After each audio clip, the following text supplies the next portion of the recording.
with League Cup Finals is fever. It's the Vocal Minority Podcast.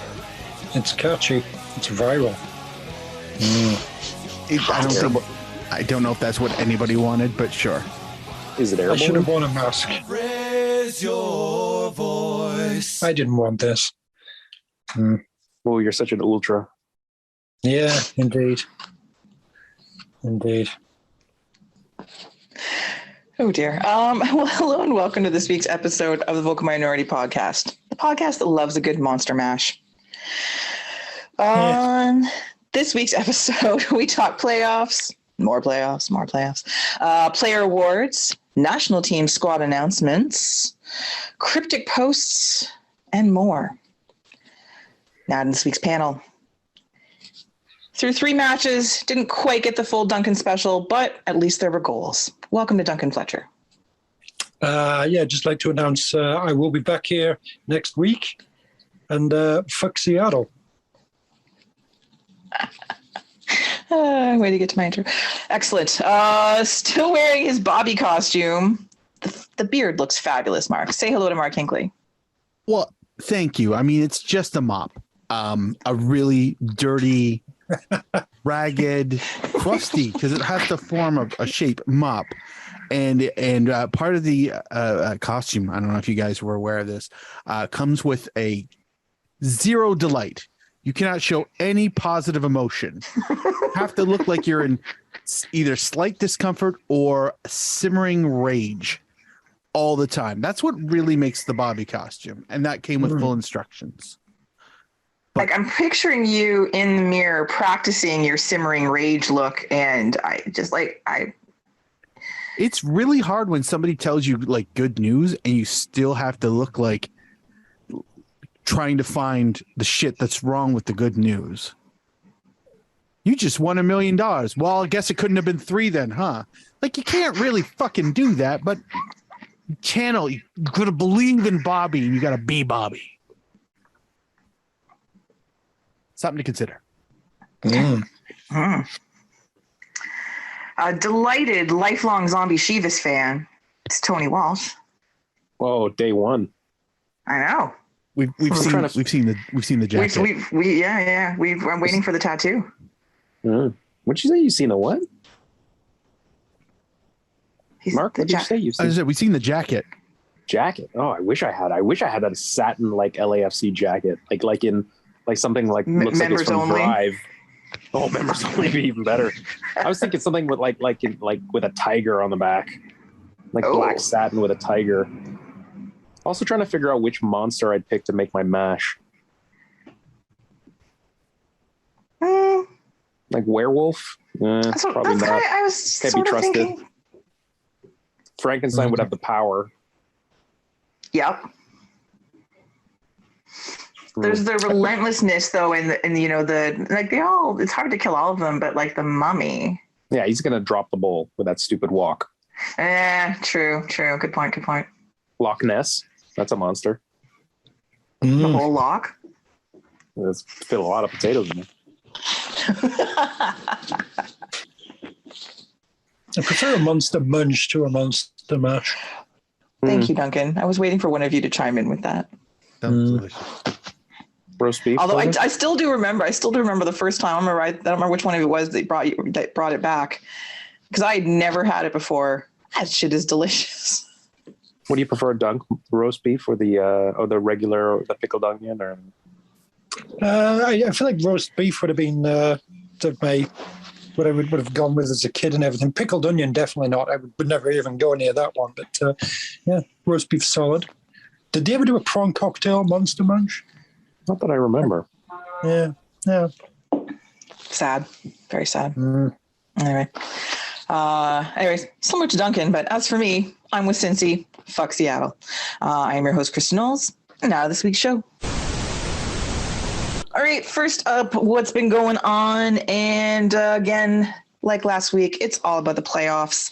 On Sunday, Soccer Sunday, there were, as I mentioned last week, you could just settle in and watch 3 playoff matches back to back to back.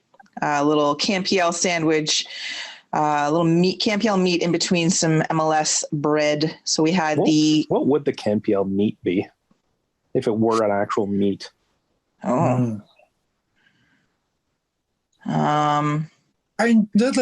take a thing from how they've given a nod to the Inuit communities with the like the trophies and everything, and suggest like seal blubber. I guess that's a meat. Free-range whale. I don't think it's a classic sandwich. Yeah, no, I don't really. The blubber's done for something else, but seal meat. What's the elk, caribou? What was that terrible stuff that was the meat with like the mac and cheese in it? That's funny. That's what I was thinking too. As the Campiel meat. Yeah, macaroni and cheese loaf or something. Yeah. But didn't it have just a really random name to? But that stuff. That's the stuff. Was it shit? Was the word you're looking for? Yes, it was that too, because it is the worst luncheon meat. That stuff is horrible. Cavalry loaf. Cavalry loaf instead of cottage loaf. That sounds disgusting. That does. Cavalry loaf. What is this stuff? Guess where it's from. Probably horse meat with a bit of macaroni and cheese thrown in. Yeah. Oh, That's what the show's come to. Kristin's typing away looking for meat names. Oh, man. I really want to know what it was called, because I feel like it had. Oh, it just says macaroni and cheese loaf or whatever. Yeah, like what minority diversion edition. Jeez. Not us. No. Okay, I don't know what I'm thinking of then. I feel like there was something that had like a really random name that was also terrible. But anyways, this stuff is just the absolute fucking worst. I was always it's just wrong. So yeah, I think it makes a good Campiel meat. Just because this league is so mental. Campiel's the worst? Well, it's certainly not a top 10 league, no matter what's his name says. So worst is delicious. Not a verse league. That's Bundesliga 2. Okay. All right, back to the games. So 2 MLS conference finals. We had the Union hosting Pizza Rats, the Zombie Chivas hosting Austin Celtic. And it went pretty much as you might expect. Zombie Chivas all over Austin Celtic, although it took a little bit for the goals to start flowing. But once they did, woohoo, good times. It was a fantastic assist by Fagundes on that. Watch your mouth. Third goal, I think it was. Delightful. Yes. Just the spin he put on that ball from that distance away. Magical. I literally cannot see him or hear his name without thinking in my head, watch your mouth. Like, it's great that we've ruined it for ourselves. Oh, yeah. Yeah, that's all. It's just ourselves. Yeah. Yes, I enjoy it. And then, of course, there was a first half goal, and then nothing, and then Max Arudi,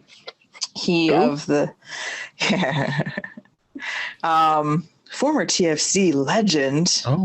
37 minutes. Came on. He'd barely been on the pitch, and ushered, helped to gently usher a ball into the net. And so not even enough time for the closed captioning to get his name right. No. True. Do yourself a favor, everyone. If you want to, for a good quick laugh, go check out the highlights of the second goal. I believe it was the second goal. Yes. Where and run there with the captions, and you will find something a little too alt-right in that captioning. It's auto-generated. I don't think there was any real intention, unless the auto-generator is a bit of Yeah, maybe. You never know. We can't whistle. But yeah, this was, again, this match was pretty much all LAFC. It was enjoyable, and it was a great atmosphere, massive crowd. And sorry for the players, because I don't have malice towards the Austin players, but fuck their owner. and kind of their just general existence. Sorry, guys. But yeah. And again, Marcus, I'm so sorry. I thought it was going to be 4-0. I was so excited for you. But a good 3-0 drubbing heading into the final. Not too shabby. I mean, I wanted more blood, but I'll take whatever blood they're going to give me. So, in that regard. So, yeah, good result. Good guys win. Good guys win. That's right. Yeah, the bad guys lose. Are we really counting zombie chiefs as good guys? Yeah. Okay, the better guys. The lesser of win. two weevils. The lesser bad guys win. Mm-hmm. Fair enough. I'll take that for sure. All right, I'm glad. I'm glad I could pivot the definition so that you would be pleased. Yeah. Thank you. No worries. In the big book of MLS evils, are LAFC that bad?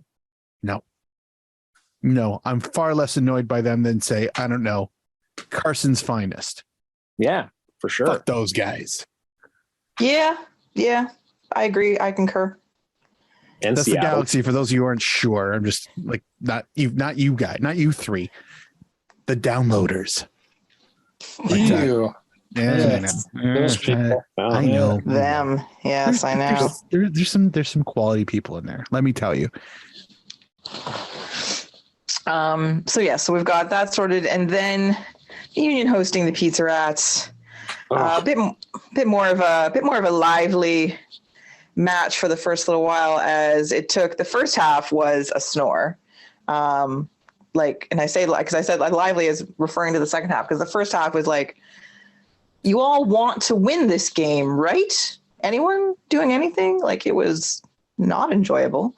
Can you imagine how upset Don Garber was that close to LA New York final? Mm-hmm.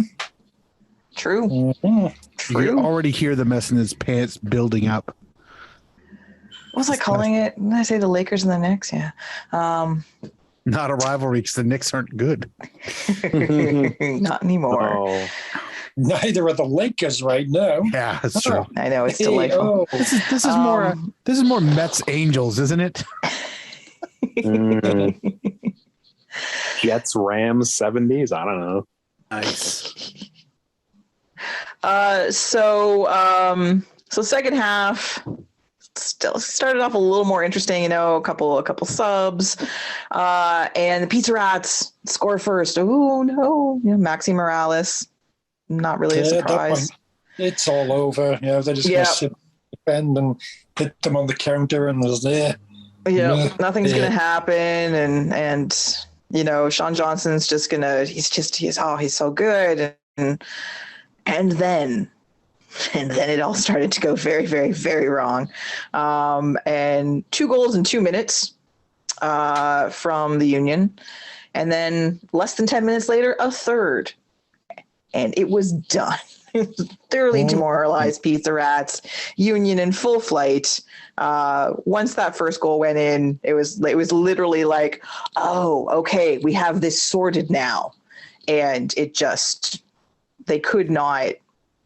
There wasn't even a second one. Like, Philadelphia got a third wind, and we're just like, yeah, this now belongs to us. Y'all can fuck off. It was quite the turnaround to see.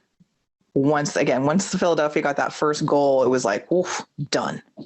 And it was interesting to watch, because there was a lot of desperation, but like those like 20 minutes was probably like the most interesting of the 2 conference finals. Like, not that it wasn't fun watching LAFC beat up on Austin, it was, but and that's a lively game. You have lots of things happening, but those 2 goals and then the third goal just as the extra dagger was quite the streak of football in that point. So, well, congrats. You haven't had a chance to watch. Congrats to the Union for qualifying for the MLS World Cup.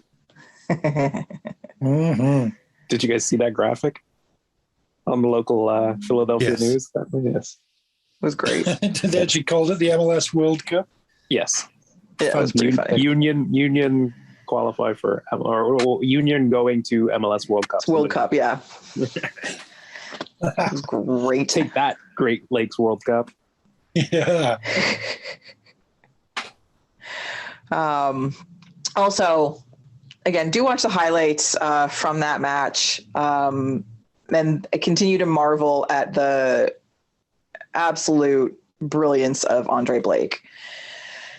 He's just ridiculously talented, and certainly did keep Philadelphia in the match a couple times before they found that next gear. But he's just delightful to watch. So, yeah. Congratulations, Philadelphia! Their first final. Yeah, that's nice. That's exciting. It's very feel good. It's very kind of like TFC-esque. There's very expansion type team with a lot of hype about them. That's mainly more about crowd and atmosphere and a lot of struggle, and then eventually, about 10 years in, they finally get to a final or something. So, yeah. To be beaten by a big team from the West Coast. Perhaps, yes. I don't know. This is going to be one of the. We'll talk about towards the end of the show, but this will be one of the first. They haven't had to face strong defensive teams so far during these playoffs. Really, not like Philadelphia. I don't think. But again, we'll talk about that at the end of the show. So congratulations, Zombie Shivas. Congratulations, Jim Curtin's Union. Yeah. Good. It's been good playoffs. This is, what? MLS is stupid in so many ways, and in some ways, including their playoffs, no matter what they end up changing it to, and hopefully they just don't. But the matches during the playoffs tend to live up to the hype. Like, well, if you like these, you'll love next year. You'll love an extra when 17. There's 10 times as more. Oh God, I'm getting such playoff fatigue at that point. No one will fucking care. Anyway, but the other match on Sunday was, of course, the CanPL final between the Atleti and the Handies in Ottawa. Massive crowd, over 15,000. It's fantastic atmosphere. Really good to see, and almost regardless of the match itself. It was just good. Before we get into the match, sure. Should we do a review of the predictions from last week?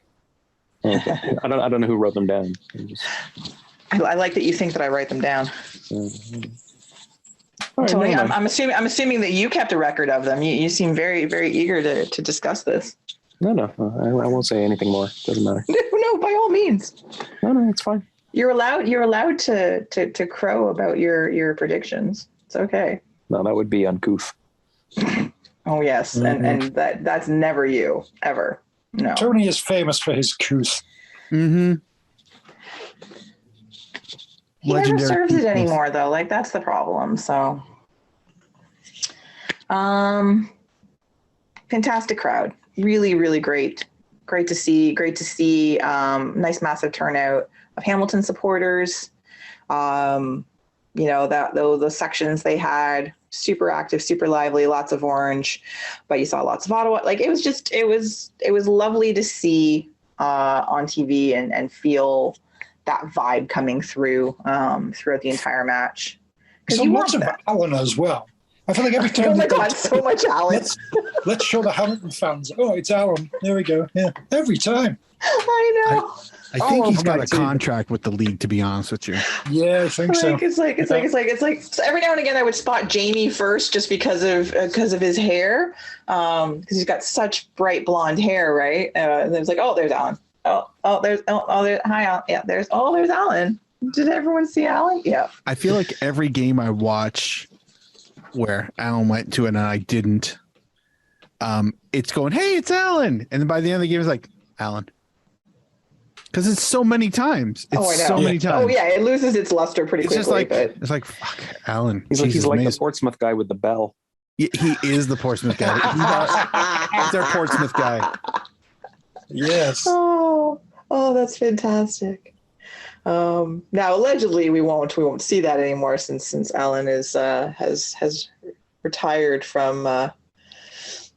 Well, I presume he's still going to go to games. Oh, yeah. sure, No, but he might chill out more towards the back now. No, I'm just kidding. Of course not. He'll be there all the time. But anyway, fantastic crowd, lovely weather. Like everything did kind of align pretty nicely for a really good afternoon for the final. And Tony, would you like to tell us the results? No, please. Why are you? I don't understand why you're being like this. You can be happy about the fact that you chose correctly. Oh, I am happy. Anyway, Hamilton won, and they won in a fairly straightforward fashion. Mhm. Goals on in either half. I will say the first goal that was a nice goal. That was real nice. That was real nice. It wasn't quite a corner, but like take him on the side. Off free kick, and Hajab Rapport got the assignment, and it was Borges put it right exactly where it needed to be for Hajab Rapport to jump up and do exactly the thing. Like it looked very much, off the training ground type stuff. Oh, for sure. They've done that one, in practice multiple times. Scrappy match as expected. And little shout out to Ashton Morgan for some good swaths of that game. He was looking a little like the Ash of old in TFC gear, putting in the crosses and stuff like that. He had a good match. He actually and it was very strange. So I don't know if he's talked about no longer playing or people are just assuming, but there was a lot of if this is Ashton Morgan's last match, this is a great match to go out on. I'm like, why is this his last match? I'm probably wrong, but is he the first player to win MLS Cup and CPL? Yeah. I'm pretty sure. I didn't see anybody say that was incorrect on the weekend because a number of people were talking about it, but I'm pretty sure that I saw confirmation of that. And that's a cool thing to have, right? So that's a neat little bit of trivia. Sure. And Voyager's Cup, he's got the triple. Yeah, he's got all of them. Call it. Hasn't won CONCACAF though. No, or the bubble in Winnipeg. True. Well, he wasn't in CAMPL then, so that's not really. You should have been trying harder. Then. He should have been, yes. And then the second half he goal. obviously won the Trillium Cup as well. When he was down. Yes. When he was down in Salt Lake, did he ever win the Fire and Brimstone or whatever? Rocky Mountain, what do they call it? Yeah, that's right. The Rocky Mountain thing. I don't know. He barely played for them, so. Although that last season he was there, he actually got some time. Trophy led. Yes, exactly. Yes. Which one's the Fire and Brimstone? That's Chicago and Dallas? Chicago and Dallas, yeah. Yeah. Fight versus Burn. Ugh. The Brimstone Cup. Yeah, that's what it is. Yeah. And then the second half goal by Chouanier. That's delightful. It really was. Nice. You can't hate that goal. No. Obviously if you're an Ottawa supporter, you're not happy about the goal. That was a really nice goal. Chouanier the Greater. I mean, yes, clearly. He's such a what I call Big Time Charlie. I came up with some you stupid did thing. Call him Big Time Charlie. Yeah, that's totally what you called Big it. Time Charlie. Well, yeah, Big Game Charlie or something. I don't know, whatever it was. Yeah. Whatever the hell it was, that's what I said, and I was right because he showed up. Up to it. Yep, not a thing, but I wasn't wrong. He had a hell of a game. Chouanier always really does show up for the big games. Not to say he's quite often an excellent player, but making a definitive impact on the scoreline when you need him the most he's man. I know they gave him the player of the match, but they don't have playoff MVP, which I think he would be up for that as well. So, fantastic result. It was amazing. Yeah, like I gotta say, like I admit the match surprised me. Not so much that Hamilton won, but more in the manner in which they won. Didn't surprise me. Tony, do you want to like just jump in here at any time? I just did. Oh my god. But like Ottawa for the most part looked kind of anemic in this match. You know? Yeah. There was only really a handful of moments, and probably the one where they looked the most threatening was when they were down 2-0 in the 82nd minute. It's like 2 fucking late guys. And even then they didn't get much going on, like as far as opportunities anywhere within the box like that. A couple errant shots. There was the side netting shot, which got a huge roar. Love that. I always love that. Yep. But no, they were pretty anemic is the right word. I mean, it was kind of back and forth during the first half for a lot of part of it, but like nothing meaningful in Hamilton's end, but a lot of stuff happening in Ottawa's. Yeah, but I felt like Ottawa was playing. I felt like they were playing very defensively when they didn't need to be. I was like, the point is to be offensive right now. I don't quite get what it is you're doing. You're like, it was like, instead of neutralizing the opposition, you're neutralizing yourselves. It was very strange play through large sections of it. I don't know. You know what they are, Mark? Go on. Bunch of small time Carloses. Very small time Carloses. Very much so. And you'd think, I mean, you've obviously got the Atletico Madrid thing going on there. You would think they would have learned, and when it comes to a big final, don't just play for penalties, because it's going to go wrong on penalties, guys. Try and win it beforehand. Yeah. Yep. No, they decided to go the full, just keep it tight and somebody hope for something on a counter-attack or whatever, Yeah, they were unimpressive. I was particularly surprised to see how little Tabla had an impact on any part of the match. Yeah, forgot that he was playing. And also, what's his name? The fellow Copperhead. Yeah. Thank you, Ollie Bassett. Terrible match from him. Like all sorts of terrible. Like I absolutely. I absolutely would have been standing ovation when he came off the pitch because he was so shit. It was like Lee MVP, and oh my god, everybody who cast a vote were either like, "Oh, I know he's having a bad game," or "Man, we made a fucking mistake." So, I know he's better than that. I know he's way better than that, but like. Is almost no contribution to the match whatsoever. Never mind the goal line, because obviously they didn't score anything. But anytime he had an opportunity, either the ball sailed nowhere near the net or he just get mugged all over the park. And I took a bit of joy in watching him struggle, not because I'm necessarily like full of Schadenfreude or because I have a deep-seated hatred of all things Ottawa, but like it's because I'm a Forge supporter, so I kind of want to see their best player be bad, but he was really bad.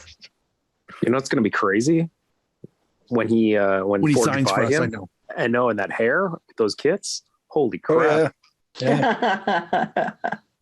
I was going to say, has he failed his audition for Hamilton now with that game? We don't want you. No. Did they go with him anyway? But then, the hair and the kit. I mean, just about every aside from the it'll look like he's wearing a hoodie. It's true. It's true. Everyone who got an award, you can pretty much assume, aside from keeper, they're on the shopping list. So,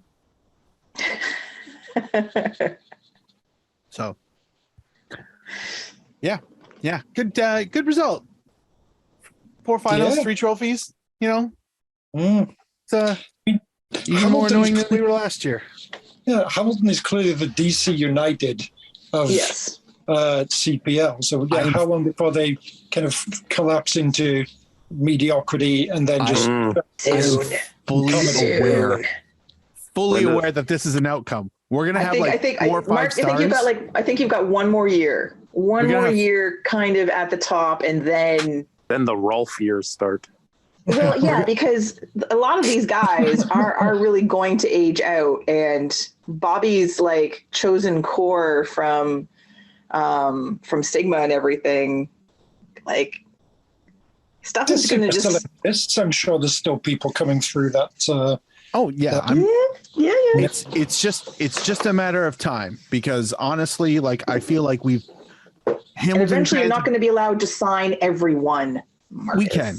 But it's like I feel like we've already seen a number of kids who weren't on anybody's radar year 1 and 2 who are now on the bench and now starting. Like the factory's in full swing. It's whether or not they're going to be good enough and or have the necessary parts to fill in the gaps to continue the dominance. We're going to be that team that has 4 or 5 stars over the badge and it never grows. DC. So, and then at some point in time, we're going to have to give up Bill Hamid. So, yeah, actually, you might get Bill Hamid before Toronto does. So you never know. Possible. It's entirely possible. But, so, you're done with this whole thing when you were mentioning earlier in the episode about Bobby being all grumpy and everything. He's clearly the Bruce Arena of. He's got way more charisma, and he's far less punchable than Bruce Arena. I don't think anyone's giving him a national team assignment anytime soon. But I see the parallels. I feel like the DC United Forge thing is way more accurate than that. But I see where you're going with it, man. I see it. Mm-hmm. He's going to. I think Herdman will leave, then they'll get in some kind of fancy foreigner, and then they'll decide, we need a Canadian guy. So 10 years or so from now, that could totally be Bobby. He can go off to the management team, then he'll come back and manage some other team somewhere. Who knows which one? Yeah, it's all very possible. The next step, of course, after all of that, is that they name the Coach of the Year award after Bobby, in which he never wins it. I've called it. I'm still calling it. It's that I want that, because it's tragic, it's ironic, and it's appropriate all at the same time. It made sense. It made sense for the athletic coach to win it, considering what he did. And I know. There's always except for maybe year 1. That's what I was gonna say. The only one that I would say that he probably kinda deserved was the first one, but I mean, Calgary finished first in both halves of the season. Yep. So even then, that's kind of like that's an apples oranges thing. Like he's literally been if you're taking obviously the body of work of the whole career, like at some point in time they got to give it to him. Yeah. But for each standing year, there's always been a very cromulent reason. He's the second best manager, and it's hilarious because it's been a different one for 4 years. I know. A different one, not a single repeat in the lot. It's which is fine. He's always second. He's the Susan Lucci of the KNPL Coach of the Year. Always nominated, never wins. Trust me. The little viewing party I was at, I did mention that, and that got a bit of a chuckle to those who remembered who Susan Lucci was. So that's kind of it. It's kind of it. It's pretty fucking funny. All right, well, let's move on to what we are talking about. Oh, dear gods, there's a lot of things on this. We're not even going to get into it. Messi to Miami, more rumors, more articles being written. Apparently it's getting closer every second. Hilarious and wrong. And please do not let this happen. I mean it. Just don't. I can't. From whose point of view, don't let it happen? I I don't know. I mean, no, it seems like wrong, but like it seems so wrong. Yeah, but from whose point of view are you saying don't let it happen? Like, I don't care in terms of them as a competitor, although I don't like the club. So there's that too. It's just a little bit, although he's played for clubs that I don't, it's just like, but, yes, versus Paris Saint-Germain, Inter Miami is a bit lesser of an evil in the world of football. Yeah. I don't know. I don't know. I feel like Ronaldo is more at the move to MLS stage. Messi's still doing things at a good team. Ronaldo maybe both of them together. This is it. This is the Hulk Hogan Macho Man moment. Yes. The mega powers. Yeah. Ooh, yeah. Those of you that are continue to be excited and want that horrible person to come play for Toronto, stop it. Just stop it. As if he'd come to Toronto. Money. Ugh, come on. That's a good reason. No. He doesn't. He doesn't need though it. He's not guided by money. I'm not talking about Messi. You know that. No, but he doesn't need it. But no, I know what you're talking about. None of them need it, Tony. They just but if he's no, I know. But if he and that ego are coming to North America, they're going to not Toronto. They're going to hope not. New York, you know what? That New would York, actually LA, possibly Miami. That I would maybe walk away if he came to Toronto. I don't think you're going to be faced with that choice. I hope not. But that is a choice that's that would maybe do it for me. So hopefully not. Because anyway. But Messi to Miami, dear gods. But let's move on to national team squad announcements. So both the WNT, the XNT, and the men's national team made squad announcements this week. The women have 2 friendlies against Brazil. One, both of them actually mid to late of next week, so we'll talk about them on next week's show. But definitely worth talking about the squad selection.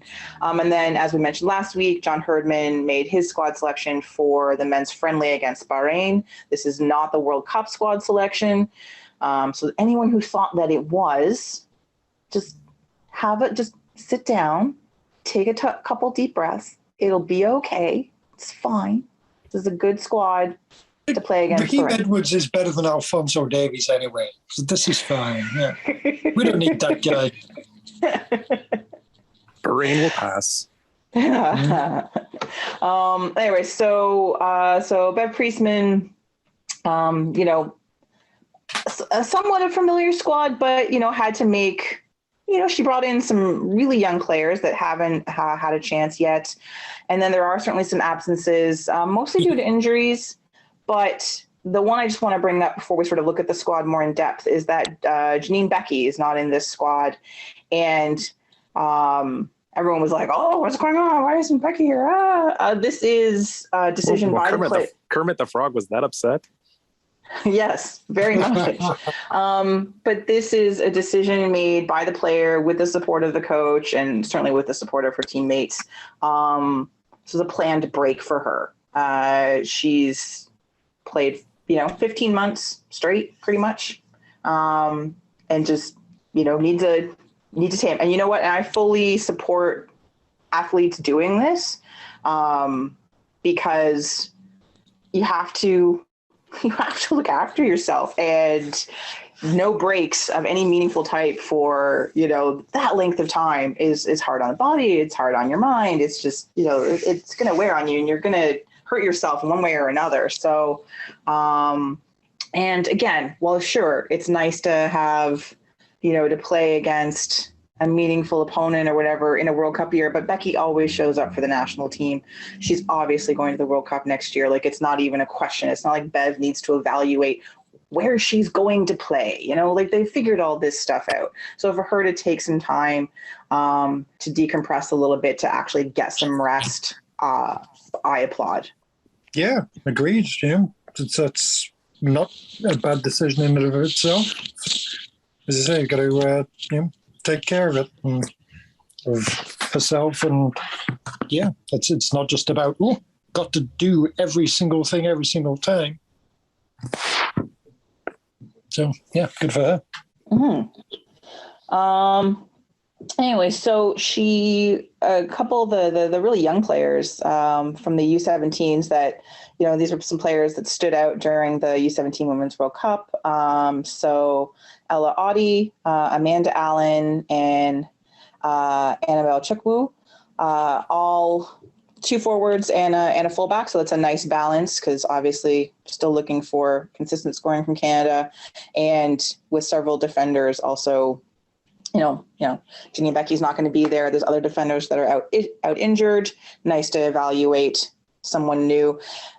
And I really liked, I don't try to, whatever social media posts and stuff touting accomplishments and things. But one of the things that I did see after this squad was announced, and we're fans of Bev Priestman on this podcast. She's done a lot with this squad over 2 years, has been her willingness to call up youth players, call up players that have, fallen out of favor with the program.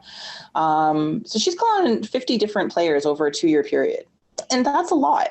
Over multiple tournaments, friendlies. And I think it really speaks to her willingness to bring different players in, not just stick with, the same old, acknowledge that, players you're going to have to stop playing some of these players at some point. But I think it's good that she's constantly evaluating the talent available to the squad. And I think that really speaks really highly of how she views the game. And you always need squad depth. And the more opportunities you can give these players to, integrate in with the existing sort of core group and start learning and start being mentored and stuff, the better. So I really like seeing things like this, regardless of who else is maybe missing out on an opportunity or who's out injured. I think this is fantastic. I think probably the most unfortunate, because she's not quite back from injury, is Gilles. Almost everybody else that's out injured is out with a slightly more longer term injury right now. But they are missing. So Janine Becky, Vanessa Gilles, Deanne Rose, who's out for like a year, Alicia Chapman, Simia Wuto, Zoe Burns, and Jade Riviere. So they're all out. A couple of the university kids are out because of school. And again, that is a great reason. Everybody else is basically still injured. These should be interesting games, though. Like, we'll talk about them more next week, but Brazil's they're no pushover. And when you see the record they have, again, it's over the course of 25 years, but it's a really even record. Neither side has dominated one or the other. So they're generally competitive matches. And so there's 2 games coming up. And the last time they played was at the Olympics last year. Penalty shootout, quarterfinal match. So, exciting kind of exciting rematch, be good. Hopefully. Let's hope so. Is Marta still in the team? Is she done yet? She retired, right? I don't know. Did she? Yeah, no, she did. She did, but only recently. I feel like it was just this year kind of thing that she retired. After maybe at the end of last year's NWSL season, so maybe it was last year. Because who was she playing for in the NWSL? Was she playing for the Thorns too? Everybody played for the Thorns. Marta? Yeah. Orlando? Oh, was it Orlando? Oh, you're right. It was Orlando. That's right. Thank you. I'm about to look up my cards, and then I realize I don't think I have Marta in my collection. So this is a dumb activity. So let's see if she shows up somewhere else. Hold, please. Don't hold. Just keep going. Do you have the 2021 set of cards, Mark? No, she's still playing. Apparently, she's listed as a part. Currently still with the national squad. Okay. Yeah. And still playing for Orlando. Orlando Pride, just confirmed. Yeah.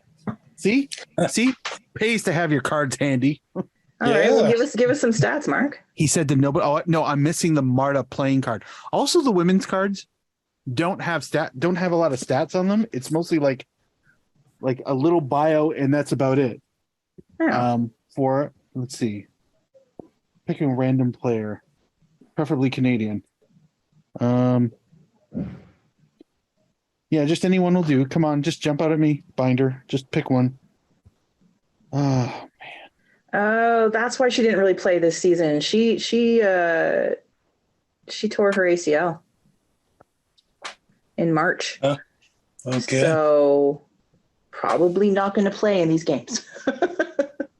For example, Erin McLeod. This is what the 2021 card says. Let's hear it. Erin's storied career started when she was signed by Washington of WPS after graduating from Penn State in 2013. She was allocated to Red Stars for NWSL's inaugural season since 2002. She has earned 118 international caps and kept 49 clean sheets. Nothing in there about how many games she played. That's so weird. But there's a QR code there where you can scan for statistics. I guess, but I love how these cards look, but okay. I want actual numbers on the back of cards. I'm a sucker for that shit. Yeah, agreed. Weird. I can't help but think, like, for the NWSL, maybe it's like, just 10 or 15 years ago or something, like the numbers on the back of the big card would have been, so like 34, 28, 32, or what have you. So it's a step up that we've moved beyond that. Wow. Am I wrong? No, you're probably not wrong, unfortunately. True. I mean, that's definitely something. That's a valuable clarification, Mark. Sepp Blatter would have been all for this. I was definitely wrong, but I probably was true. But it was wrong. It was wrong, but it was true, but it was wrong. So wrong. So yeah, at least we've moved beyond that. But, yeah. Anyway, still good squad. Excited to see hopefully some of the younger players get opportunities during both friendlies. It's always a good chance to sort of rotate people in. And I like, again, that some of the players that she's only recently called in over the last, not even year, last 6 months or so, 6-8 months, she continues to bring back, which is great. So, and obviously, Kristin Sinclair back after triumphing in NWSL and re-signing and so on and so forth. Also congratulations to Jessie Fleming on contract extension or new contract with Chelsea. She's there for like another 3 years. Fantastic. Well done. Crap team, but well Good done. for her, but I'm with you, Dunk. Full support. Happy for her contract. It's good for her. Yes. sure, indeed. That's selfish. Same for, Zadorsky and She's a hero. Becky that's at Man United now? Either way. Yeah. No, Becky's in NWSL now. Is it Leon that was at Leon? Who's with Man I think United? it might be, it's Adriana, yeah. Manchester United legend Adriana Leon? Yeah, there we go, yeah. Fucking Zadorsky at Spurs. He's a hero. Yeah. Excuse me, that's Captain Zadorsky at Spurs? Sure, Man. yeah.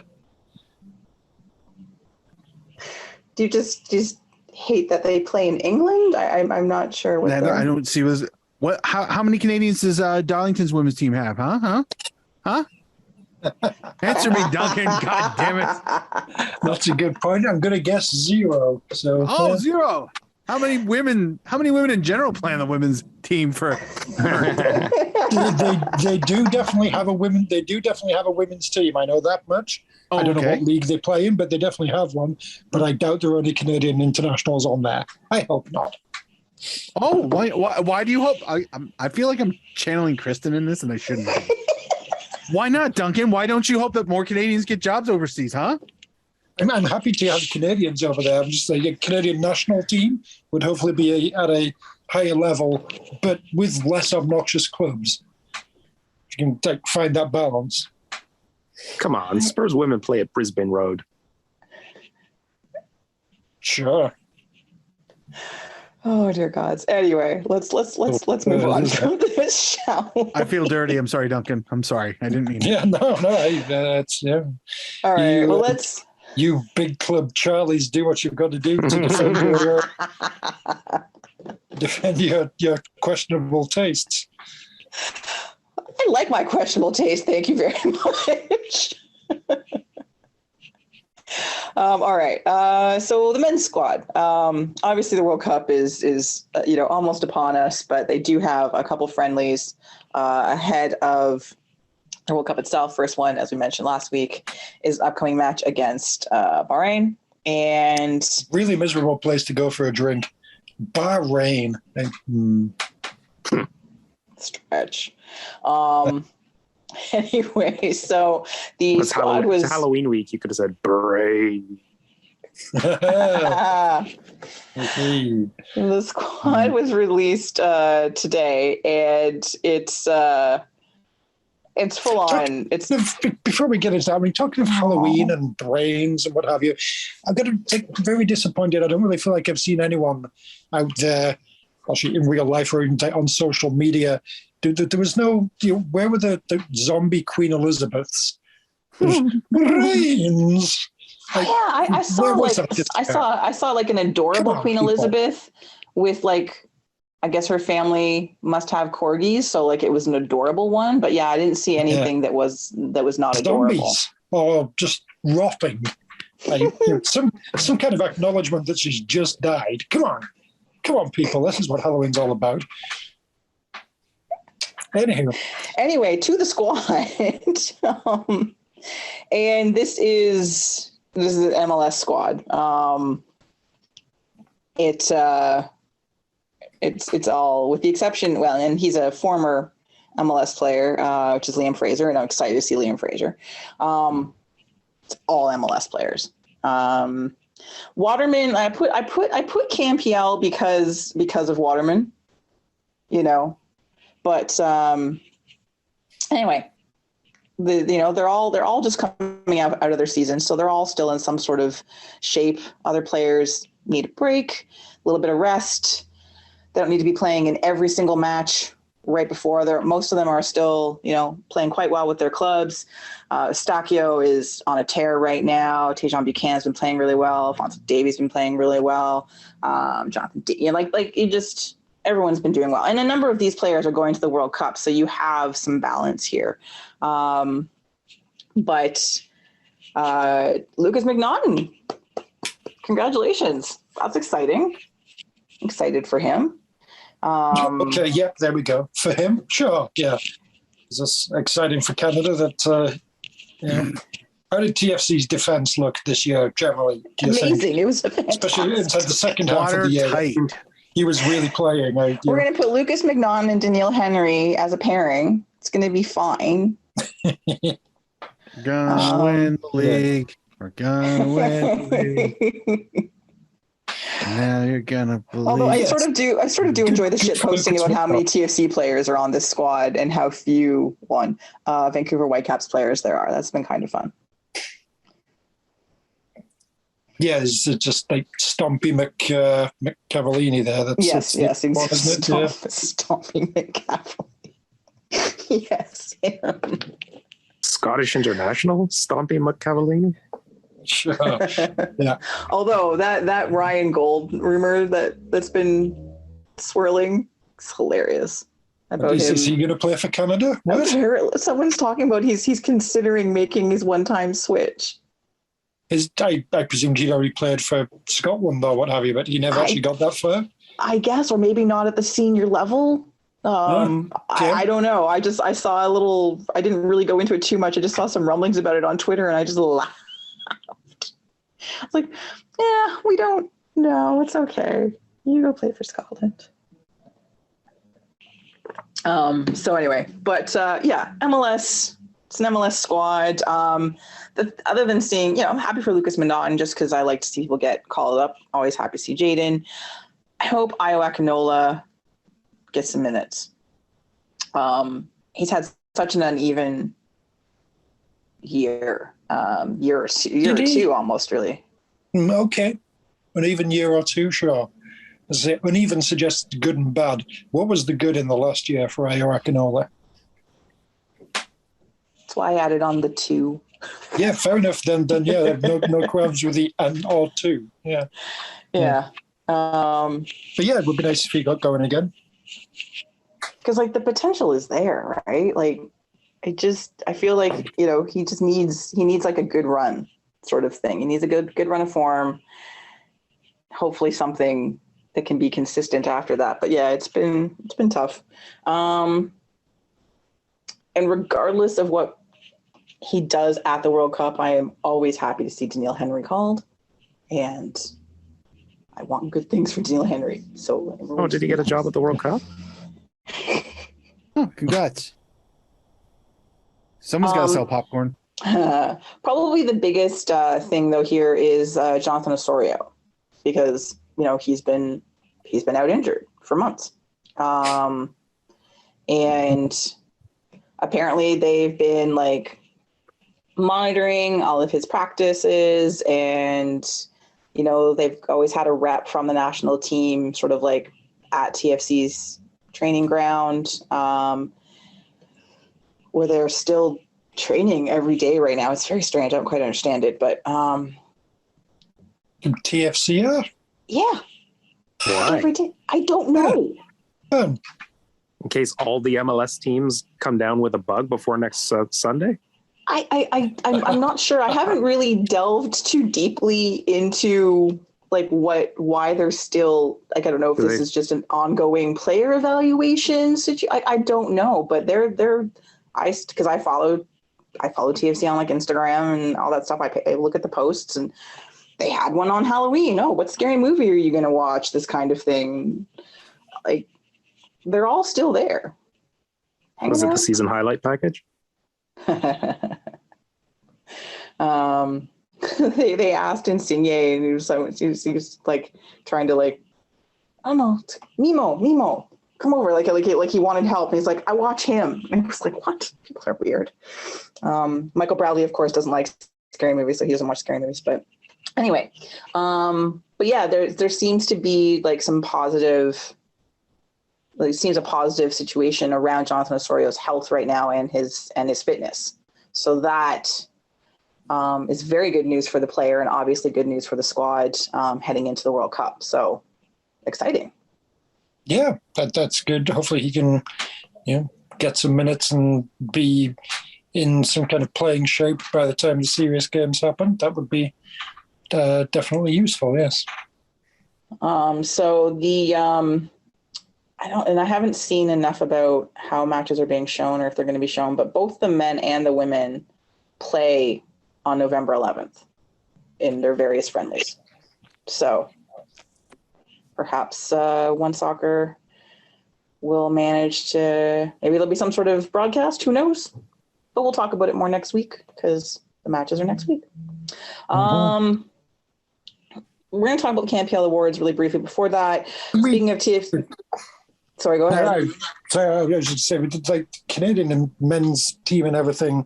The whole Scott Kennedy news, is that part of this? Oh, yeah. I added it to the last part, but we can talk about it now. Yeah, no, that's okay. See, it is there later. It's all good.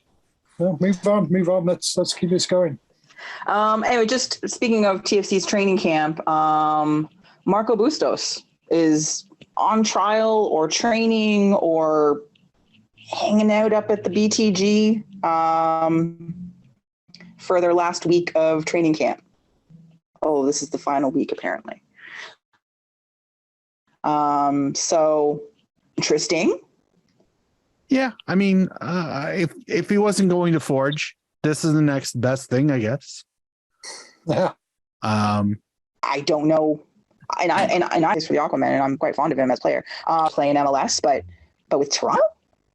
I mean, look, I realize that, all of all of the best players eventually will be part of that, poaching fest that will invariably be from any club slightly higher than this. Yeah. It's just, I don't know. I find it funny that I thought that MLS would be in here a lot quicker. And maybe it's, I don't know, maybe they're playing the contract game. Maybe they're playing the we're not going to buy anybody out because we know contracts are only on a 1 or 2 year cycle. So if we just are patient, we can just get them without the hassle. But I don't know. I don't know if Bustos is necessarily the right fit, because he still doesn't fit that mold of what they're missing, which is journeyman, non-star type MLS players. Because we have plenty of the international influence. We have plenty of the up and coming youth, but we need that. But I guess technically he's an MLS vet from years back, but not really. He had a cup of coffee with the Whitecaps. So still, it's not, to me, that's not what they need. But no, I know. I ain't the gaffer. That's for sure. Toronto needs attacking players, but I don't think they need his style of attacking player. Are they planning to convert him to being a fullback? Good question, Duncan. That's far more likely, isn't it? You've had an outstanding season playing as a attacking midfielder. How would you like to defend? Yeah. You can make for this more work, money. Right? Look how this advanced Jacob Shackelberg's career. Genuinely, look how he did. He's doing quite well in Nashville now, and got himself a call up to the team and everything. And yeah, that's true. This is how we develop. Anyway, I just thought it was sort of funny and a bit odd all at the same time. I don't know. All right, the final CanPL awards. It's all done and dusted. Let's just have a quick little boo here. So coach of the year, we know, obviously, Carlos Gonzalez. Ollie Bassett won all of the player choice awards. He was player of the year. He was players player of the year. So at least he gets players player of the year. That's the question. I feel like that is really important, and they don't have that listed, and I'm a little upset about that. Sean Ray, again, I just still he won. I know, but who? The assists, I guess. I'm telling you the. Oh, by the way, I got a message from somebody that listens to us that appreciated that. They messaged me specifically to let me know that they enjoyed that little callback there. They're like, that was good. I was like, all right, cool. Hi, Mel. Yeah, so I think maybe it was all the assists. I do. I think it gave him a little more of an even performance as a young, I don't know, league leader in chances created as well. So even though his team wasn't very good, he was so involved in all the other things. Yeah. So Sean Ray, congratulations. Let's call him Sugar Ray from now on. Oh, there we go. And then, we knew Achinioti Johnson was going to win Defender of the Year, so that's Carducci. The dude.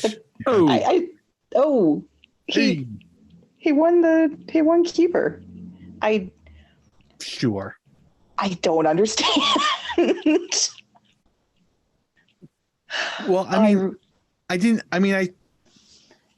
thought it's not that he's not very good. He is. Anyway. I didn't think it was between him and Ingham, but yeah, I don't know. I just thought Ingham might have been. I don't know. Whatever. Look, that I felt that was a bit of a coin toss. Sure, but maybe there was an effort to we need to spread out the awards because that would have been 4 to 6. Reasonable, which is a shit reason. Like, you know what? If Ottawa's the best, let them win them all. Honestly, Yep. I don't have I don't know how.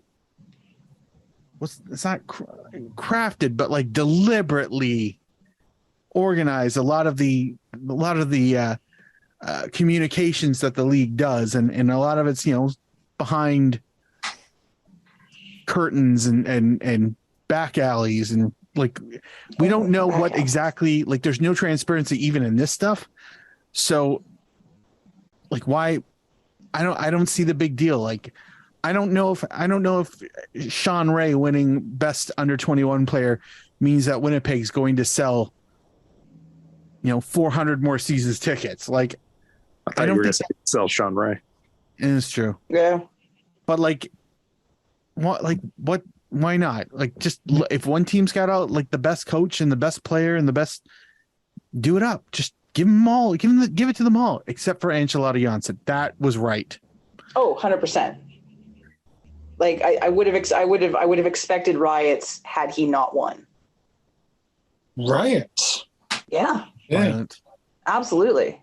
No hyperbole at all. None whatsoever. No, yep. I don't. Yep. CanPL fans are maniacal. We gotta get some sort of like attention on this league. Come on, man. I'm just trying to help. Anyway. So congratulations to all the winners. Well done, all of you. But yeah, Carducci. Oh, forget about it. All right, let's turn our attention to what's coming up, and we got a couple of things on here. Obviously, the MLS Cup final this weekend between Zombie Chivas and the Union, and then we're gonna talk a little World Cup because it's less than 3 weeks away. I knew when it started, but I hadn't really done the dates in my head in terms of it's very, very soon now. What has felt so very far away for some time is now very immediate. Time's a flat circle, Kristin. True. All right. So MLS Cup final, Zombie Chivas hosting the Union. Jim Curtin played in the last. Sorry, this is the first this is the first final played between two number one seeds since Jim Curtin was a player, because he played in that match back in 2009. That sounds plausible. So that's kind of a cool thing, in that, for him anyway, that's an interesting progression. And Jim Curtin, I find it impossible to not like him. I like him as a coach. I like him as a person. He's just one of those people they're very interesting. They seem to just walk a pretty solid path, right? And have a lot of focus and a lot of interest, and obviously very loyal to the Philadelphia Union organization and all those things. So anyway, that's just kind of a cool little factoid. Congratulations to both number one seeds for actually making it to the final for once, and the Shield winner again. Again, it's only the first time. What was it? 3 years? 4 years? 3 years?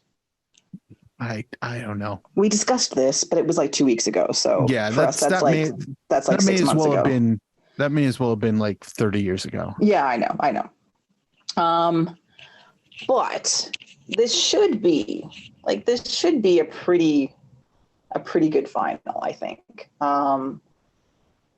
Just because not just because they were obviously the two best teams in the league for most of the season. But you've got the two highest scoring teams in the league, the best defensive team, and not that Zombie Chivas were bad defensively, they just weren't as good as Philadelphia. But they were out of the Western Conference, which defense doesn't exist in the Western Conference. they were like the defensive standouts. So there's that. But like, this should be a really, and again, I feel like I'm cursing the final by saying it should be a really good final. But these are two teams that are really fun to watch and play exciting football and play knowledgeable football. I just like, I'm looking forward to this final actually. And I haven't looked forward to an MLS final in a while. Usually I'm just like, oh, fine, whatever. I'll watch it just because it's a final, I guess. But this, I'm like genuinely excited personally to see this match. So yeah, I don't know. What are your thoughts on the final? Well, I feel you've cursed it now. Mm-hmm. I'll shake my fist at you when it's 0-0 in the 115th minute. I will accept that actually. So. Yeah, I mean, I do agree it should theoretically be good. I mean, most finals theoretically should be good. But yeah, everything you're saying, good for Philadelphia. I believe them. Jim Curtin seems nice. And yeah, I can't really think of any reason to hate Philadelphia. There's plenty of reasons to hate LAFC. Mm-hmm. And are they the most evil team in MLS? We discussed this earlier. No, but Gareth Bale, Carlos Vela, what have you. It's Rocky too. It's Rocky Balboa versus Apollo Creed. Yes. So yeah, it should theoretically be good. Yes, agreed. I hope it's a cracker of a game. I hope it's absolute goal madness. I mean, it'll probably be like 1-1, go to penalties, and be shit. But I mean, I want to see fireworks. I want to see tons of goals, and I think it's possible. I mean, yeah, I know they both sides have been shooting the lights out, and their defenses have been above average, but nobody wants an above average defense in a final. They want excitement. So I hope that we get the goal fest we so richly deserve. Yes, I said Rocky 2, but I'd rather it be Rocky 1. Like just a good punch out to the end, but still kind of want Apollo to win. But like, but Balboa being like lauded for a great effort and putting it all out there. Oh yeah. And that's my analysis. And that's my analysis on the MLS Cup. Yeah. Next year they have the rematch where Philly actually wins. Yeah, LA gets all cocky and doesn't train hard, and Union train extra hard. Yeah. Oh, the Union montage is going to be great. Oh yeah. Yeah. And then I guess in 3 years' time, the year after that, the Union gets sloppy, and there's going to be and Chicago new guy comes in. Suddenly, Chicago is looking amazing and pounding people all season, and and then in the fourth year, they play a Russian team, but LAFC helps them train. LAFC qualifies for the Club World Cup. Gets absolutely killed by. Yeah, that's right. Yes, yeah. Yeah, LAFC's going to get killed by a Russian team, and then the Union have to fight them. Have to play against them somehow. Yeah.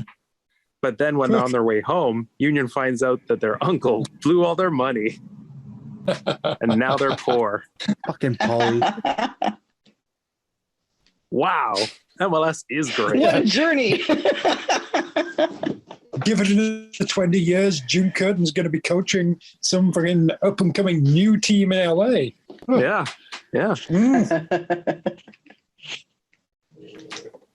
That'll be hilarious. Wow.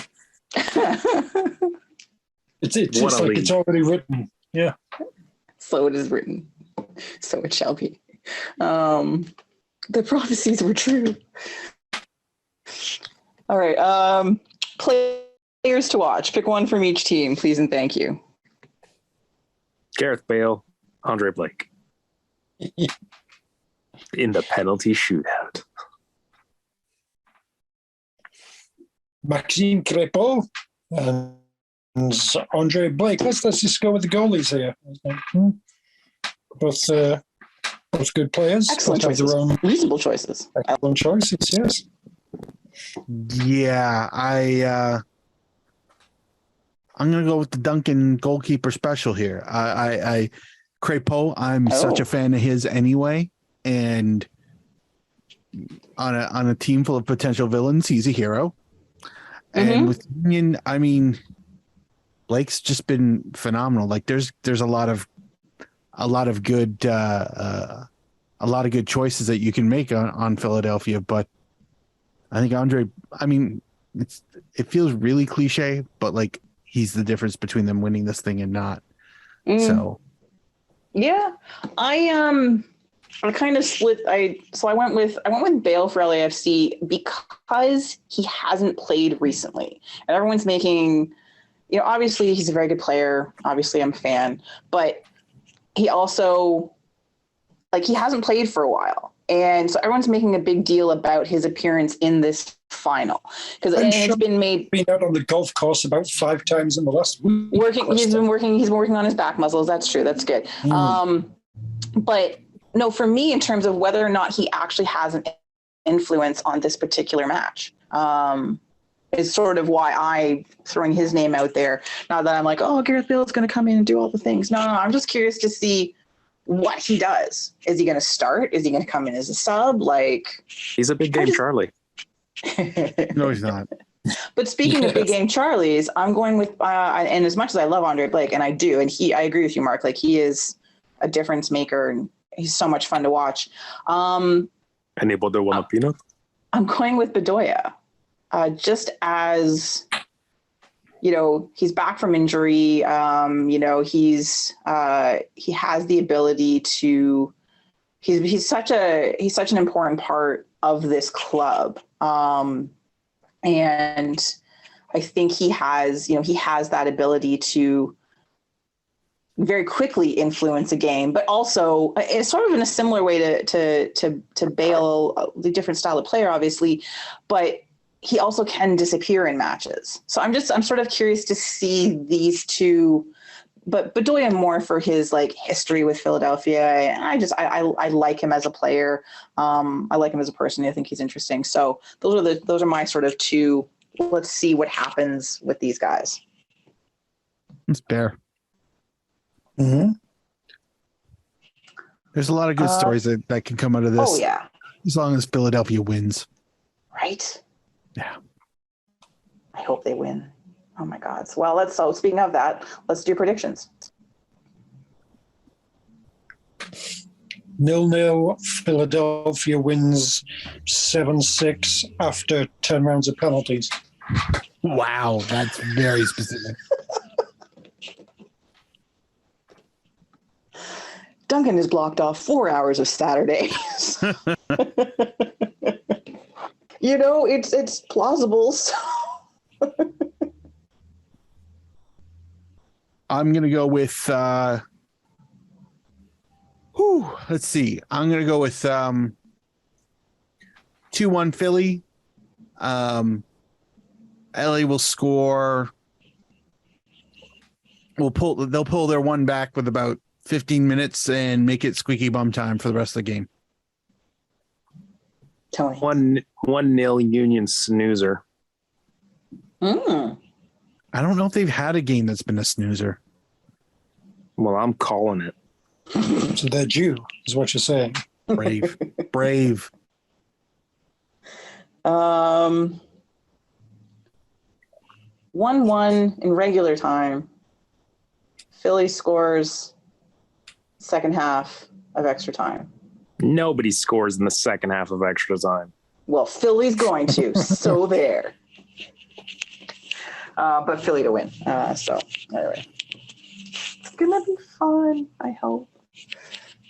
I really hope. No, it'll be terribly disappointing. It's probably going to be terrible. Doesn't matter. We're all going to watch. 4 p.m. Saturday afternoon. It's on TSN. All the good things. So yes. So it leads into your dinner. It shouldn't interfere with whatever other teams Tell me you when to want. eat. I'm gonna tell you, God damn it. Still allows you to go out. So anyways, it's a very good time for this match. Although for some reason in my head I still thought it was on Sunday.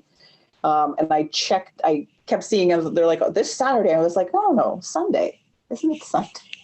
In my head, I was convinced it was on Sunday. So I've had to like literally leave myself a note that it's on Saturday. So I don't try to watch it on Sunday. Yep. All right. World Cup. Starts in less than 3 weeks. Less than 3 weeks. What the hell? Yeah. So there's lots of questions, but what is your anticipation level right now? Like, are you just kind of like, oh, right, World Cup. Okay, yes, I'm getting excited about this. Or are you already full on like, yeah, World Cup? Or something? No, even though it's close by, it still seems far away, even though it's not. Like, I haven't really put a ton of thought into it yet, other than, the basics. But no, I feel less. And that's probably because usually before World Cup, there's been no football on for a few weeks because the end of the, European seasons are ending in mid-May, and then the Cup starts like in June sometimes. So having so much football on both sides of the ocean, every week, I haven't switched over my brain to international yet. Yeah, I'm kind of in the same vein. Usually that lull in the summer is the big indication, like, okay, get ready. Here's the ramp up. Yep. But there's no ramp up. There is, but I have other friendlies things to focus like leading on. right into it. Like they have a friendly less than a week before their first match. As they should. I know, but is because Canada hasn't been in it that I've never really paid attention to that aspect of it. Like, does everybody do this? Is everyone playing friendlies like 5-6 days before their World Cup? Yeah, generally you're going to be warmed up and getting game shape and all that. Okay, no, and it's reasonable. I guess I never really thought about it. Don't you remember Brazil, Canada in 1994? Verduzco. Oh yeah. Mark remembers. Mark never forgets. Like Cyrus Rollins. Yeah,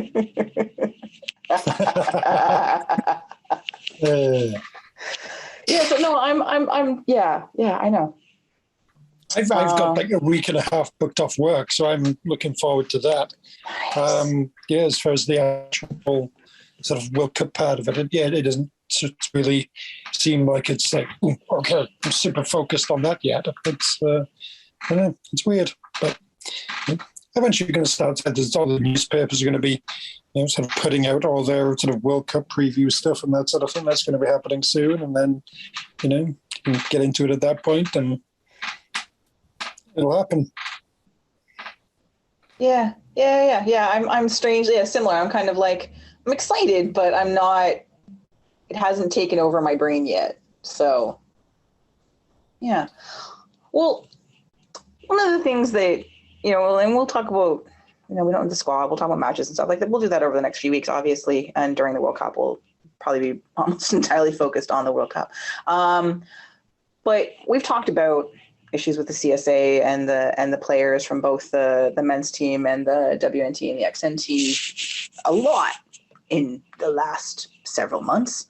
And something that happened fairly recently, we didn't talk about last week, was the agent for Alphonso Davies going to the CSA and saying that the CSA was no longer allowed to sell his jersey because of image rights. Because Alfonso was not getting a cut of the sales.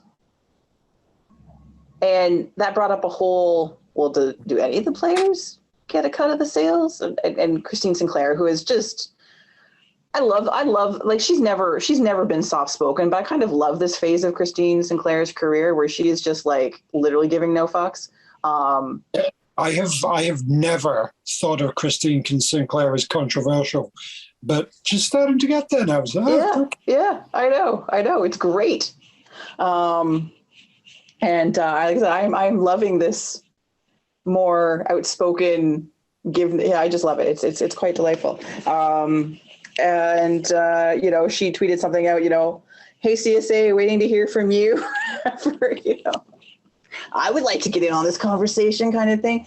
So it was very like, oh no, like what's happening now? Another rift between Canada Soccer's, Canada, the squad's biggest star, and the CSA, and the CSA continues to go on about how poor they are and everything. And then, if you haven't seen the video of them getting their suits, I mean, that video would be a gift even if there were not ongoing issues between the players and the CSA. Like, that video is just a gift regardless, as they all get their bespoke suits, with the emblem and the red, and it's just they're so happy to be getting their custom suits, and look how good they look. And how much did they spend on the suits? It was a lot. Does anyone have the number come to mind? It was absolutely outrageous, but no. It was okay. It wasn't like six figures or something. Good Lord, no. But anyway, so it all came out at the exact wrong time, because I think they were releasing it as something that, and you know what, and under other circumstances, this would have just been sort of like kind of a fun video to poke a bit of fun at in the build up to the World Cup. Like, oh, look at us, we're getting kitted up too. Oh, that's the other thing, right? Is that you can't buy Canada Soccer kits or have new ones. But it was that. But that it came out when all these things are going on, it was just this sort of been a fun little storm of hilarity. Mm-hmm. And you'd hope at least the CSB would pay for the CSA's suits. Presumably not, but it's just this seems like a very tone deaf video to be putting out right now. But I guess they probably had some kind of sponsorship deal, and as part of the agreement of, hey, we get these suits and we got to do a promo video for you guys, don't we? So okay. Who knows? It was funny. Maybe it's suit business. Yeah. As far as the whole Alphonso Davies thing is like, is this some kind of big fight you're fighting for all of the players? Then cool, let's go for that. If this is just about you, not so keen on that. But do other national teams be absolutely fine financially? He's going to be absolutely fucking fine. I think the thing is with his manager, like he probably, like, this is the thing. I don't feel like Canada's ever had to deal with somebody as high powered. Like, I mean, in the sense of global influence as Alphonso Davies right now. Yeah, true. And with that comes a air quotes better agent. And a better agent looks at all avenues of possible income. And nobody's ever questioned the CSA before on this, because it's impossible to get shirts, or they're not that good and they don't sell that many, or like there's any number of real reasons as to why that conversation has never fucking taken place in 40 years of marketing and merchandising. So he's probably going in it for himself, but whatever the outcome is, the repercussions will absolutely trickle down, but somebody has to go be the first. And so, it does look a little shitty, like, well, he's just doing it for himself. But once that deal is signed and figured out, then there's a whole bunch of women's players getting checks, and there's a bunch of men's players getting checks too that they otherwise would not have had. Like, the CSA is chaos and disorganized, and let's be honest, it's everything about this whole World Cup run up is just chef's fucking kiss on them. So much because I wouldn't expect anything less. And this is just one more to the pile. Like I understand where you're coming from, Duncan. I absolutely understand that. Someone's gonna OD row a lot of back pay. Oh my god! Yeah, I bet he sold a bunch of. I bet he sold a bunch of shirt. Now I wonder. I know image rights are kind of a big deal when you sign with a club. Because I know there's been deals that have transfers that haven't gone through because there's a few players out there that their agent holds their image rights and stuff like that, and a club wants to be able to use those image rights freely. But I don't know how many national teams, like if you go on their shops, can you order the names of and numbers of players? I know you can do it with clubs a lot, but Mark, you might know of anyone. If you can, if it's very a dumb thing with national teams to be able to get player names on the back. I feel like you can for a lot of the name sets that they're pre-built. Mm-hmm. Like you don't go like if you're gonna go get just because you said his name recently or somebody said Gareth Bale, like you're not. Like when they print it, it's not necessarily a B and an A and an L and E. It's already printed out. It says Bale, and they just press it. Yeah. And that's part of that is they can. I think it's one. It's easy. Two, it's popular. So let's just save a step because we're gonna make these things anyway. And three, you can keep track of it. I also feel like though with national teams, like everywhere else except Canada, because let's be honest, we're still a backwater, and we're at the World Cup. They've all figured it out. They all figured that out decades ago when the image rights of Brazil winning the World Cup and Nike got involved and everybody made sure they got paid. And then it just trickled down after that. Cause I only picked Brazil because I feel like they were like the team that really catapulted the whole global image thing because they were the ones that won it at the right time at that moment when it just started to explode. But they saw what happened in Brazil and they all got paid. So every country went and pointed towards Brazil and said, same thing here now, right? And they all went, yep, because they knew it's a lot of money on the table. And I'm sure there might be some countries that haven't figured it out right now because they're either like a small country, right? Like say Latvia. Like I'm not sure how many Latvian shirts they sell with players' names and numbers where it needs to be set. Riva Siskanovic surely was a really popular thing. Well, 2010s. Well, dude, you had to pre-order that. Have you seen how many fucking consonants you have to use? But like, but like that in that case, they probably have like a mechanism already in place, but it's so small that it's not like a big deal. Yeah. So, and for Canada, they definitely had the thing where I don't think you could particularly go out and get pick a player and they'll just do it for you right there. But I remember I bought just a replicate, I think, of the Panama Games in October, and there was different merchandise stores throughout the stadium. Right, we've got a bunch of Alphonso Davies kits. Oh, this one here you can get David. If you want to get Atiba Hutchinson, got to go to that other store in the West Stand. So they definitely had a bunch printed out for a few players. But whether you could actually have turned up at that stage. Yeah, can I get Alistair Johnston? I think at that stage you could have. This is ready to just print out any random name on a shirt at that point, you think? Okay. Oh, I do. This is a really recent thing. And looking at sort of the agreement article where they seem to have come to terms a day later, because obviously they're trying very hard not to let any controversies fester, right? How's that going? I know, right? That they've been having ongoing talks with Davies. And I've heard rumblings that there's other players that have also want similar things or whatever going on in the background, but it's not every player, and it's certainly not a unified front on this. But there's never been a deal with the men's team around image rights. They have some sort of agreement as part of the bargaining agreement they have with the XNT. I don't know what the terms of it are, and I think the XNT is looking probably to renegotiate as everyone is trying to renegotiate with the CSA these days. But they haven't had this before. The men, there's never been a likeness rights. They've never received any. They've never gotten royalties from jersey sales, which is what they're looking for, or some of them are looking for. So it'll be interesting to see if more of this crops up before the World Cup, or if the CSA are brilliant. They're like, you want money?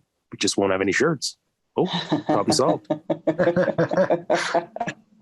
Yeah. Fair. What percentage of zero do you want, Mr. Davies' agent? Yeah, we'll give you 100%. No problem whatsoever. And it is funny. I mean, just so many of these problems are just kind of probably going back a few years. Just a complete lack of foresight and planning from the CSA, who were clearly not expecting to have qualified for this World Cup. Mm-hmm. And, whether it's, this sort of thing, or just the fact that they gave away, the sponsorship rights and everything to CSB for, seemingly not so much money. And now, that's come back to bite them. It's amazing. Just presumably, Earl Cochrane's been involved in a lot of these things for a lot of time. And this is the track record you're kind of looking at and thinking, oh, yeah, this is the guy after our worldwide search. Yeah, this is the guy we wanted. It's, again, just another, that whole decision. It's like, really? I don't think anybody who was involved with CSA over the last few years is the best candidate for anything right now for CSA going forward. But hey-ho. Yay, fun. See, this is I think it's stuff like this. This is why we're less excited about the World Cup, because stuff like this keeps happening. The other thing that has come up recently, it's sort of an ongoing thing as we get closer and closer to this World Cup, is the fact that it's been held in Qatar, and workers' rights, workers' abuse, workers' deaths.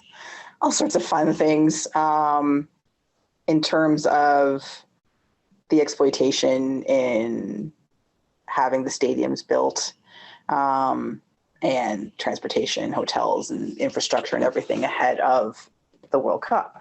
And a number of, lots of groups across the world, lots of different people have talked about this being problematic, and this has the potential to be a problematic World Cup in that sense, even more so than other World Cups. Brazil with the bulldozing of the favelas and all that stuff, right? Like, that was probably maybe one of the first ones where it was really, really highlighted.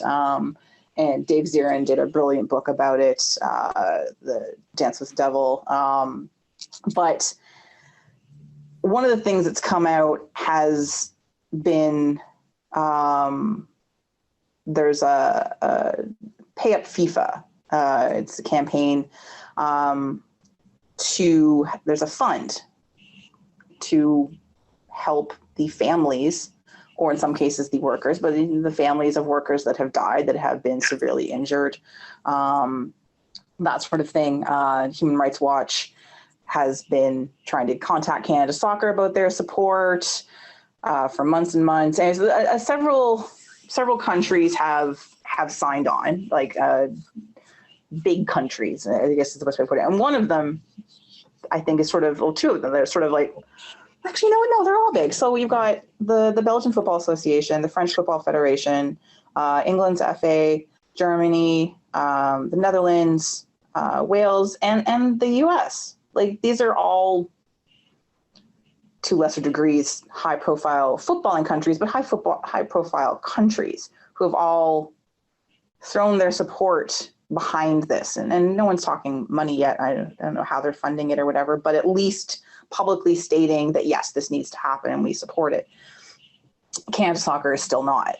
And there's been a push. There's been journalists, Daniel Rouse, being sort of at the forefront of this, pushing for Canada to make a statement, but also to participate. And one of the other things that came out of this was that the voyageurs do not generally get involved in, for lack of a better word, political statements. But in this case, something that the V's that we felt had to at least strongly encourage Canada Soccer to participate in this.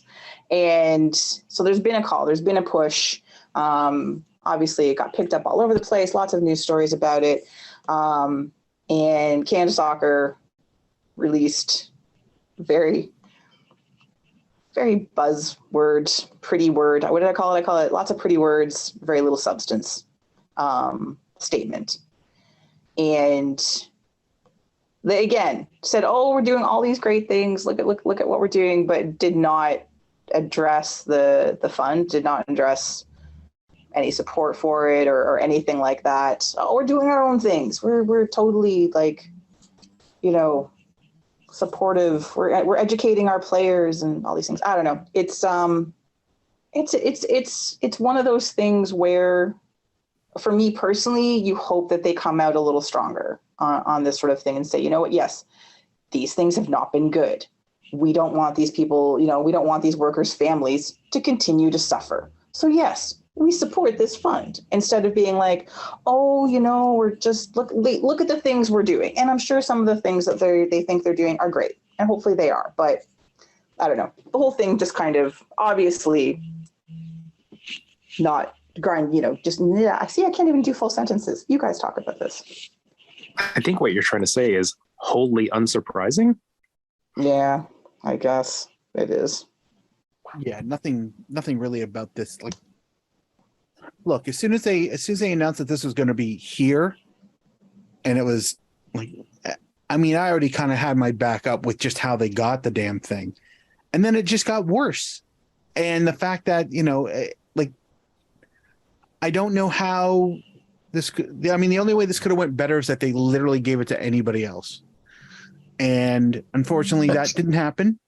So like, I don't know when it's like, when do you say, well, this is nice, but it's way too late? Was it last week? Was it last month? Was it last year? Was it when they promised air conditioned stadiums, when they said, oh, we're going to move it, when the first reports of the deaths and of the workers? Like, it's just, this is such like a kind of a moral shit show, and FIFA is not a bastion of morality. So that is very true. Like, it's just like, this is not that I normally like consider how guilty I should feel about watching a World Cup, but this is pretty high. And yeah, I know. And I mean, it's like there's a weird bit of really indirect, like, I'm celebrating on graves, and it's like, it's so indirect and it's so disconnected and so far away, like from where my enjoyment begins to where the sadness kind of begins. But like, okay, like I'm looking at the quote, a $440 million worker compensation fund is not enough to redress the human rights abuse endured. Yeah, it's not. Mm-hmm. This is $1 billion event. This is not enough. And I mean, human life notwithstanding, like, what's the price? How much is enough? Like, it's just, it sucks because I don't want to take enjoyment from anybody who wants to just watch the football.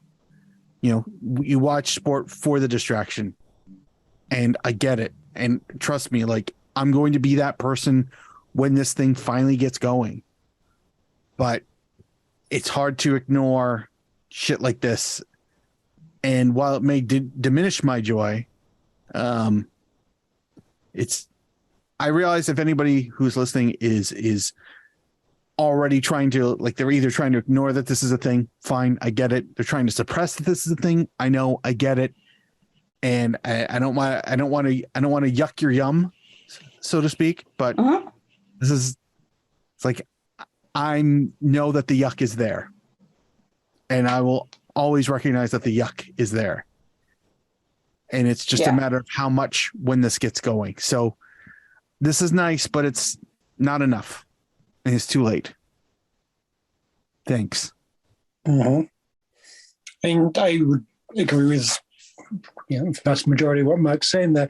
As far as just the whole, why isn't Canada, like the CSA, coming up and doing anything? I mean, we've obviously talked just very frequently and just right now about just what a complete unorganized shit show CSA seems to be, that it looks as if it's desperately just trying to put out fires all over the place, that it's kind of started in its own slapstick incompetence kind of way. And and technically though, you're right, this is the first time they've done it in a while that they've actually made it to a World Cup, and so they're kind of excited to be there, and now they're actually going to be hosting the one after that, so do we really want to be pissing FIFA off by making some kind of big grand statement and this and that? There's, I think, both of those factors, plus the fact that they're completely overwhelmed by trying to put out the slapstick fires in Canada as well. It completely doesn't surprise me at all that the CSA is not got itself together to put out any kind of strong statement against this. I don't know if whether they would actually have ever sort of wanted to, and it's just they're not really capable, or if it's more just we're here for the first time and we're hosting next time, so we don't want to really put up too much of a fuss. It's disappointing, but it's these guys were never going to do anything. So I'm not surprised. Yeah, I hadn't really considered the whole, it's our first trip back, plus we're about to, God, so much politics, so much just stuff and nonsense. But yeah, no, that's a good point, Duncan. Yeah, it's a disappointing point. But you would hope that those things wouldn't play too much of a factor, but I think they probably do. And then, I think as much of it is just, they're overwhelmed with all the shit they've got to deal with just within their own fucking house right now. Yeah. No, that's all. Disappointing, but it doesn't surprise me that the CSA hasn't really kind of strongly come out in any way about it. Yep. No, that's probably as close to accurate. And and again, they're obviously still, they're just sort of reeling from one thing to another. So. Yeah, they don't have time to be focusing on, we're competent, everything's in place. Dead migrants. This bigger picture is actually quite alarming. We should make a point. They don't have time to focus on that shit right now. No, surely not. So much going on. And sorry, it was something we probably maybe should have mentioned earlier on this conversation before we got into sort of the more heavy, serious stuff, because this isn't the happiest thing either. And Duncan mentioned it briefly earlier. Scott Kennedy is not going to be at the World Cup, which is very disappointing. He's been such, honestly, a revelation for this squad since he got introduced last year. Very severe shoulder injury. He's undergone surgery. He's out for, I don't know, a good chunk of time. And every interview from John Herdman today was that we looked at every single timeline, literally, I'm pretty sure they probably consulted an array of doctors trying to figure out a way to see if he was even possibly for their last match or something, could he make his, but no, it's just. If we make the final, could he? Yeah, exactly. So yeah, pretty severe injury, and it really is. I feel for the player. I feel for the squad. Now he's only 25.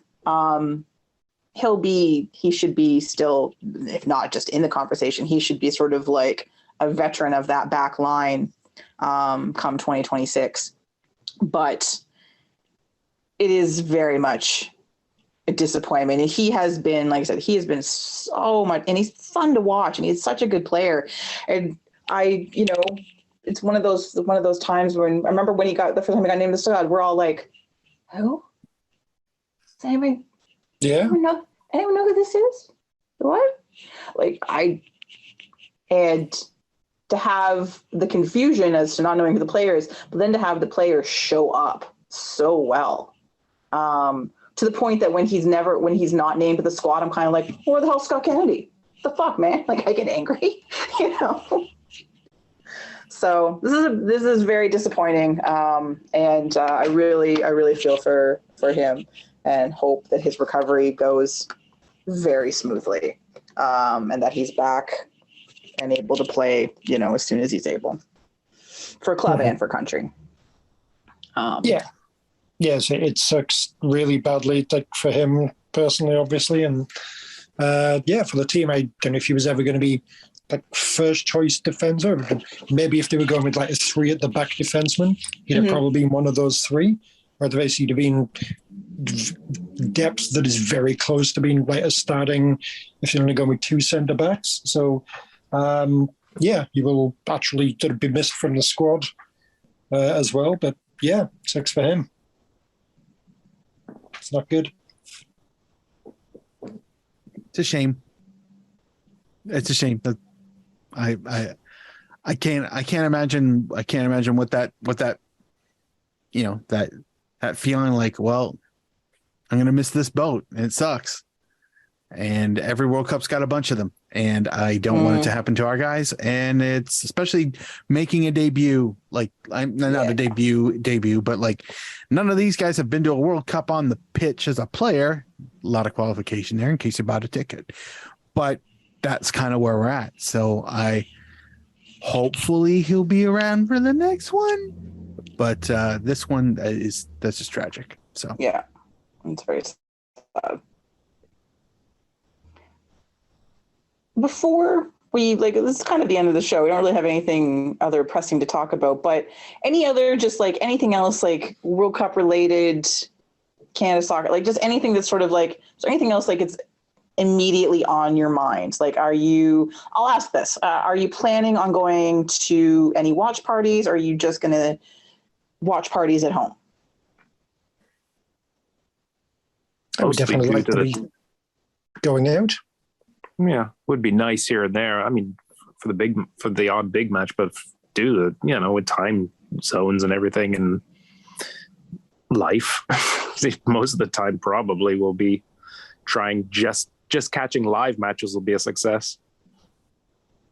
Well, I meant more for Canada, although to Duncan and Tony, are you cheering Canada first, England second? Are you 50-50? Are you not worrying about it and cheering for both of them equally right now because they aren't going to play one another?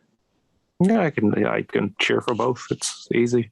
Absolutely, you can. I was just curious what your sort of thought process was. No, don't feel the need to choose one or the other. If some glorious day comes where they face each other, we'll cross that bridge when we come to it. And may the best team win.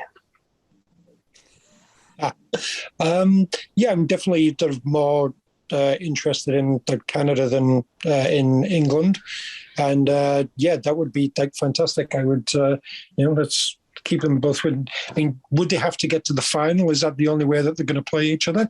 If so, make it happen, and let's have Canada be the team that beats England on penalties. Yes, they can be the Iceland or whoever that. England's media is absolutely appalled at the idea of England losing to this team. Let's have Canada be that team. But I'm with Duncan on one thing though, that Canada is more the interesting story for sure. England is just another England appearance at World Cup, right. And Canada's the more intriguing story to me. And like, I'll be watching them, I think, with more closely and interested how each match goes, especially, you know, in that first round. Well, England's first round is, you know, been there, done that many times. So, who's in England's group again? Iran, USA, and Wales. That's right. Oh, that's right. That'll be interesting.